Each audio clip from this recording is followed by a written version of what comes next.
44 ఎంపీటీసీలలో 40 మనమే. చైర్మన్ మనదే, గ్రంథాలయ చైర్మన్ మనదే, మార్కెట్ చైర్మన్ మనదే.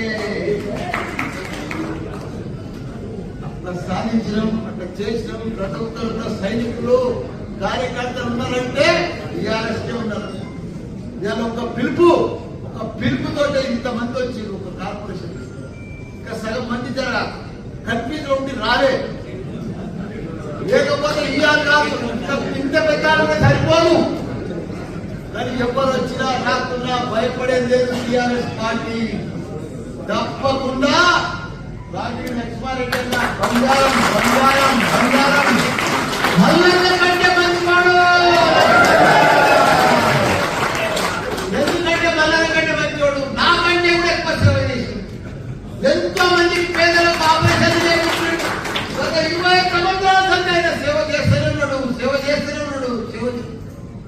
అటువంటి నాయకుడు ఎక్కడ కూడా మనకు దొరకడం మన అదృష్టం. మనకి ఇంత మంచి ఎంపీ అకౌంట్ మనకు దొరకడం మనందరూ అదృష్టం. ఇప్పుడు మేడ్చల్ మల్కాజిగిరి ఎంపీల 7 నియోజకవర్గం 7 ఎమ్మెల్యేలు మనతోనే ఉన్నారు.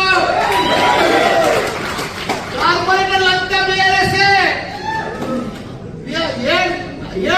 7 నియోజకవర్గాల్లో కార్పొరేటర్లు అంతా కూడా బీఆర్ఎస్. 200 మంది చిల్లర. వాళ్ళకి ఎవరికి కూడా క్యాడర్లు లేరు, నాయకులు లేరు, మనుషులు లేరు, బూతులలో కూర్చుంటేందుకు కూడా లేరు. కాకపోతే కొన్ని అవిశ్వాసం, కొద్దిగా లోకల్ స్థానిక నాయకులు అవిశ్వాసం పెట్టుకొని డిస్టర్బ్ అయ్యారు. కానీ లేకపోతే మన నాయకులు మొన్న ఎట్లా కల్పించారు బ్రహ్మాండంగా. ఇప్పుడు కూడా అదే పద్ధతిలో కొద్దిగా డిస్టర్బ్ అయిన మాత్రం మాత్రమే మనం కూడా స్థానిక నాయకులను చూస్తున్నాం. వాళ్ళు నాతో ఓడిపోయింది. ఓడిపోయిన వాళ్ళు పోయి ఏదైనా మంచి పని చేస్తున్నా చేస్తున్నారు. వాళ్ళ 3